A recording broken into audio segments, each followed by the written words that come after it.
Hi guys, so nag-short video lang ako. Pumunta ako ng Quiapo Church kanina, nagsimba lang. And good thing, feast day din pala ni Saint John the Baptist. So it's truly a blessed day. Medyo napaliguan lang tayo ng holy water.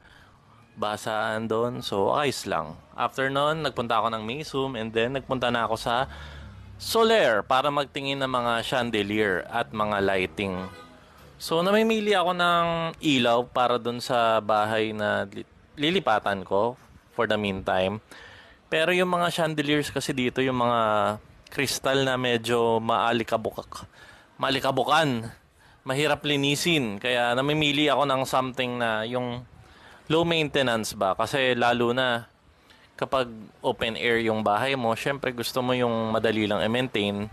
Kaya ayan, nagtingin-tingin ako. Pero so far, wala namang bago, pare-pareho lang, puro crystal pa din.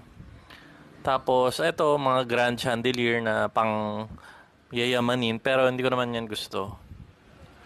Tapos, nagpunta rin ako sa Quinta Market, nagtingin-tingin ako ng mga shell products. Ito, natuwa ako dito sa jewelry box na to, gawa siya sa abalone shell, so shiny-shiny. Pang mayaman. Tapos, ito na, punta na ako ng Quinta Market. Dito na wala si Bubbles. Dito nakidnap si Bubbles. So, hanap-hanap lang ako ng mother of pearl na pang display. Pero so far, puro kapis yun na nakikita ko dito.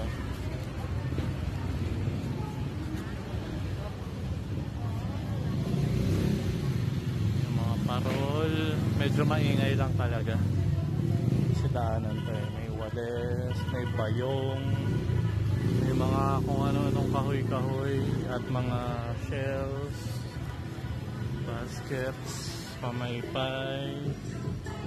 Ano to? Para sa ano? Chair siya. Silya na to or parang cover lang? Upuan na talaga? Sa sahig ba yun? Galing. Gusto ko to, suluiya siya. Sa likod lang din. Parang support. Sige, tuloy mo lang ako.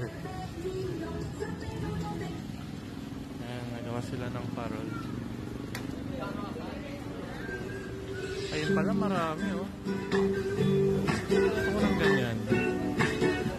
Ang display. Ato yung mga kapis and mother of pearl. Take me to the place I used to. They have frames. Jewelry box. Maganda. Maganda rin tong ganito, balloon. Ayan, no? Dami.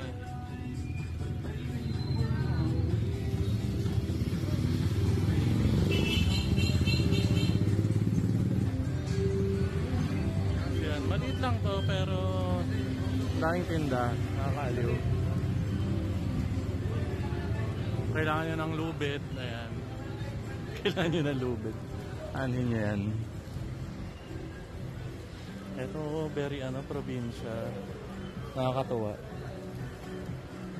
May arnis pa, pamalo. Ba't pala ko mo si Bubbles dito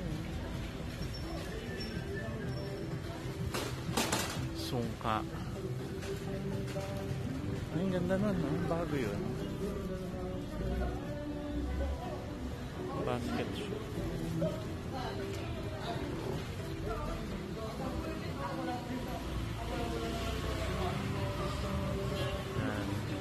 Nice guys. Gotta go. Itong side naman na to, mga rattan stuff. Rattan chandeliers. Pero meron pa rin kapis.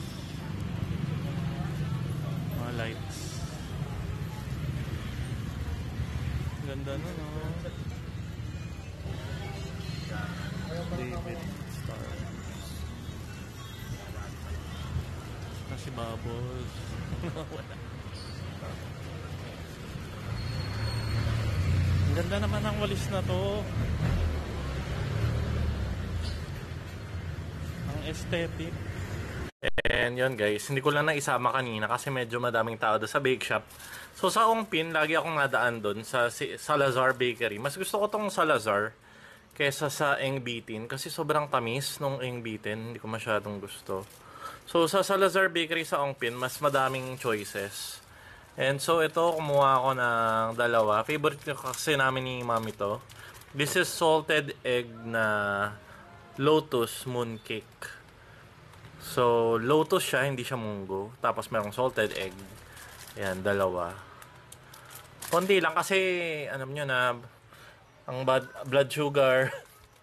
And then, ito, cinnamon roll naman to. Mahilig ako sa cinnamon.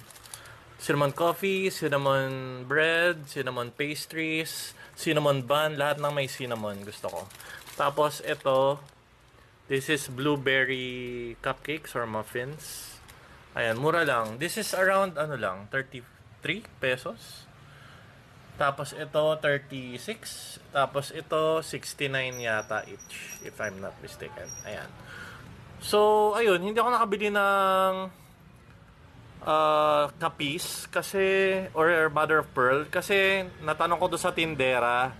So, sabi niya, hindi daw maganda talaga yung kapis kasi umiitim siya. May tendency siyang mangitim. So, hindi niya nakikip yung pagiging white niya. So, medyo sa pagiging meticuloso, ayoko nang ganun eh. So, ayan. Sige. Have a great day. Share ko lang.